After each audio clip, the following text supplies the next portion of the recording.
Hello, and welcome to your daily roundup of the biggest stories shaping our digital world for April 26th, 2025. I'm your host, Dax, and today we're diving into a massive AI funding round shaking up Silicon Valley, the ever volatile crypto market buzzing with predictions and pre sales, some intriguing new gadgets, gaming news, and a few eyebrow raising security blunders. Let's kick things off with the AI arms race, and specifically Elon Musk's XAI holdings. TechCrunch reports that XAI is in early talks to raise a staggering $20 billion in fresh funding. If successful, this deal would value the AI and social media combo. Remember, XAI owns X, formerly Twitter, at over $120 billion. TechCrunch notes this would be the second largest startup funding round ever, only trailing OpenAI's $40 billion raise just last month. This scale really underscores the immense capital required to compete at the highest level of AI development. Where's the money going? Bloomberg sources suggest it could help alleviate X's massive debt burden, which is reportedly costing the company $200 million monthly in servicing fees. That kind of debt pressure can stifle innovation. So, this funding could be crucial for X's stability. The report also mentions Musk will likely tap familiar backers like Antonio Gracias of Valor Equity Partners, who's even taken a role in Musk's Department of Government Affairs for Efficiency. Historically, Musk ventures have attracted repeat backers, showing confidence in his long-term vision despite controversies. Staying with AI giants, the OpenAI mafia continues to expand. A TechCrunch piece highlights 15 notable startups founded by OpenAI alumni. We see names like Anthropic, co-founded by Dario and Daniela Amade, and recently joined by OpenAI co-founder John Schulman, now valued at $61.5 billion as of March, according to the information. And then there's Ilya Sutskever's Safe Superintelligence SSI, which despite having no product yet, has reportedly raised $2 billion at a $32 billion valuation this month. The ability to raise billions pre-product speaks volumes about the hype and perceived potential tied to OpenAI's lineage. Other notable mentions include Mira Murati's Thinking Machines Lab, also raising huge sums pre-product, and Aravind Srinivasa's Perplexity AI search engine, which TechCrunch reports is raising around $1 billion at an $18 billion valuation. This exodus and subsequent funding success creates a fascinating ecosystem, potentially fostering both collaboration and intense competition originating from a single source. However, OpenAI itself faces challenges. Futurism reports that former OpenAI staffers, law professors, and activists are urging California and Delaware attorneys general to block OpenAI's planned restructuring into a fully for-profit company. They argue the original nonprofit mission to ensure artificial general intelligence benefits all of humanity is being abandoned. Former employee Nissan Stianon was quoted saying, OpenAI may one day build technology that could get us all killed.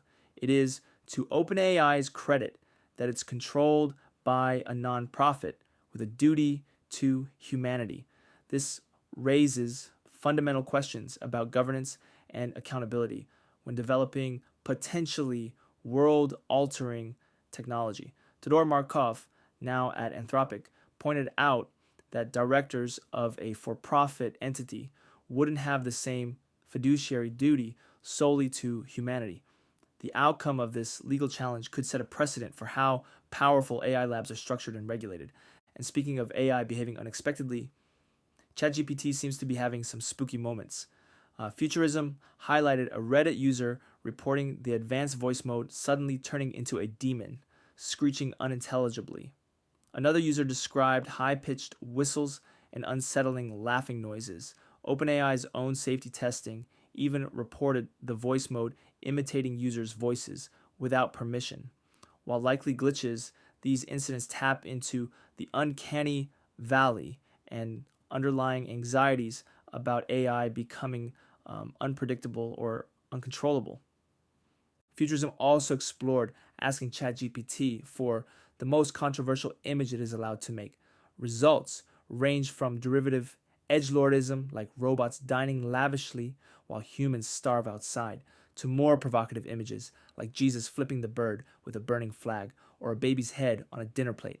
This demonstrates the fine line AI image generators walk between content moderation and generating genuinely thought-provoking, albeit sometimes disturbing, imagery based on internet training data. Let's shift focus slightly. Perplexity CEO Aravind Srinivasan made waves this week. According to TechCrunch, he stated on a podcast that Perplexity's upcoming AI browser Comet aims to track users more intensely than ever before for hyper-personalized ads. Srinivas said, "We want to get data, even outside the app, to better understand you. What are the things you're buying tells us so much more about you." This explicit embrace of deep tracking runs counter to the growing privacy-conscious movement, potentially alienating users even if the ads are hyper-optimized. This puts Comet in direct competition with giants like Google, especially as Google faces antitrust scrutiny. The battle for the browser is heating up, fueled by the potential for AI to unlock new levels of data monetization. Google, meanwhile, is reportedly paying Samsung an enormous sum monthly to pre-install its Gemini AI app on Samsung devices, according to testimony from Google's antitrust trial reported by Bloomberg. This deal apparently started in January, coinciding with the Galaxy S25 launch, where Gemini became the default AI assistant over Samsung's Bixby. The information noted Google was pitched by rivals like Perplexity and Microsoft. This highlights the intense competition for default placement on mobile devices, a key battleground for user acquisition in the AI assistant space. The DOJ is arguing these deals are anti-competitive, potentially leading to significant penalties for Google. The outcome could reshape how software is bundled and promoted on smartphones. And in a final Google note, TechCrunch reports Google will stop supporting the first and second gen Nest Learning thermostats from 2011 and 2012 on October 25th. They'll also stop launching new Nest products in Europe, citing the complexity of European heating systems. This is a common tech lifecycle issue, but frustrating for early adopters. It also signals Google potentially scaling back its smart home hardware ambitions in certain regions. Let's switch to hardware. Got a power bank. Kuxiu has launched what it calls the world's first semi-solid state power bank, reviewed by The Verge. It's a 5,000 milliamp hour MagSafe Qi 2 charger, costing $79.99. The key here is semi-solid state, meaning it uses a solid liquid mixed electrolyte gel, not true all solid state. Kuxiu claims it lasts much longer, 1,000 charge cycles, before capacity drops to 80% versus 300 to 500 cycles for typical LiPo banks. This semi-solid approach could be a practical compromise, offering better longevity and potentially safety than traditional batteries without the current high cost of true solid-state tech. The Verge notes it's compact, but slightly more expensive than competitors like Anker, though the extended lifespan might justify the cost. Thinking about tracking your keys or wallet. Google's Find My Device network launched a year ago to challenge Apple's AirTag dominance. The Verge revisited the network's performance, testing trackers from Pebblebee, Chipolo, and Motorola against AirTag and Tile. They found Google's network has improved significantly.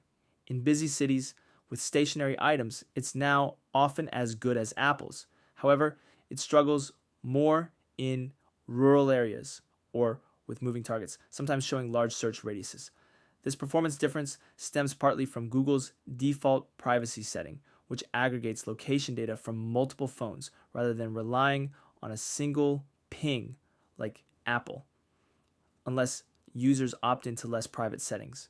The Verge also notes that while Google trackers lack functional UWB for precision finding, though Google says news is coming very soon, their louder speakers actually make them easier to locate by sound than AirTags once you're nearby. It's a trade-off. Google prioritizes privacy slightly over pinpoint, real-time tracking accuracy. Gamers Let's talk. The Elder Scrolls 4 Oblivion Remastered launched this week. Ars Technica reviewed it from the perspective of a first-time player in 2025, while acknowledging the impact it had in 2006. The reviewer found some narrative conventions, like the king escaping through your cell, and the rapid transition from prisoner to hero felt clunky without the lens of nostalgia. This highlights the challenge remasters face, balancing faithfulness to the original with modernizing elements for new audiences whose expectations have evolved. Looking for something new?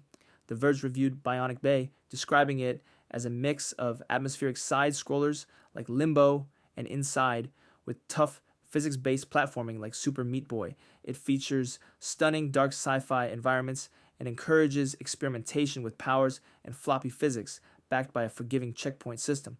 Blending contrasting genres can create unique experiences, attracting players drawn to both atmosphere and challenging gameplay. Prepping for Nintendo's next console? The Verge offered tips for the next round of Nintendo Switch 2 pre-orders, following a chaotic initial launch. Retailers like Walmart and Best Buy struggled implementing queue systems.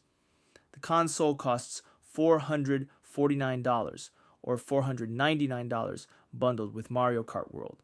Tips include creating retailer accounts with payment info ready, using mobile apps, signing up for notifications, skipping accessories initially, checking local stores, and following deal trackers.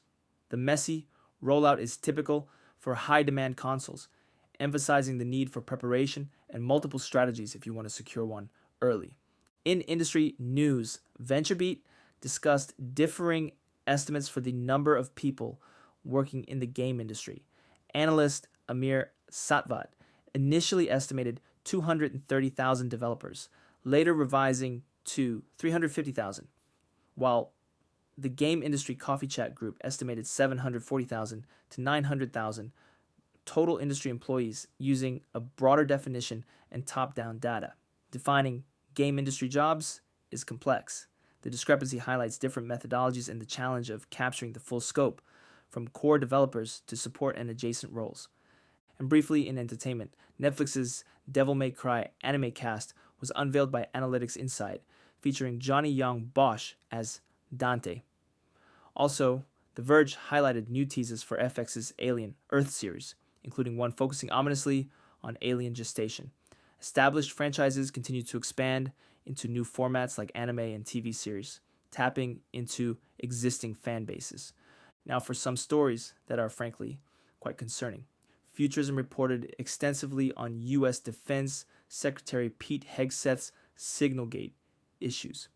The New York Times revealed the phone he used to accidentally text a journalist classify war plans was also his personal phone, easily findable online via apps like WhatsApp and even a sports betting site, Sleeper.com, using username Pete Hegseth. He also allegedly used it to share details of a Yemen airstrike in a Signal group chat, including his wife and brother. This represents a staggering lapse in operational security at the highest levels, making a top official a prime target for espionage, as experts told the Sean Dathai di Ensha den Death says.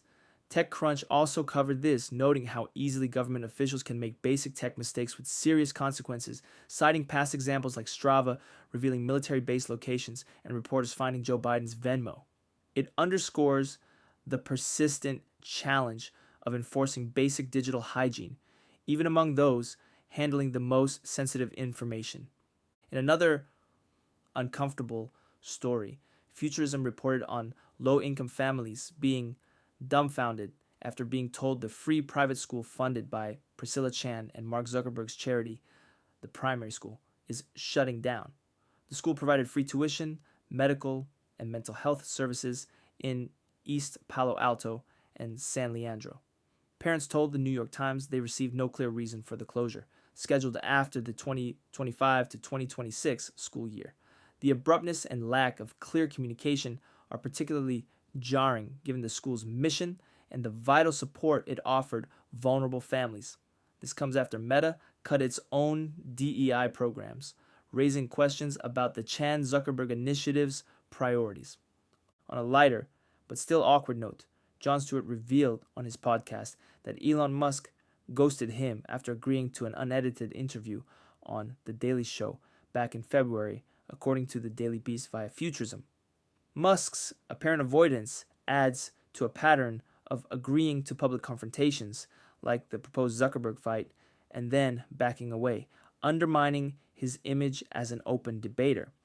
And Amazon is facing criticism reported by TechCrunch for scheduling its big book sale, April 23rd to 28th, to overlap directly with Independent Bookstore Day, April 26th.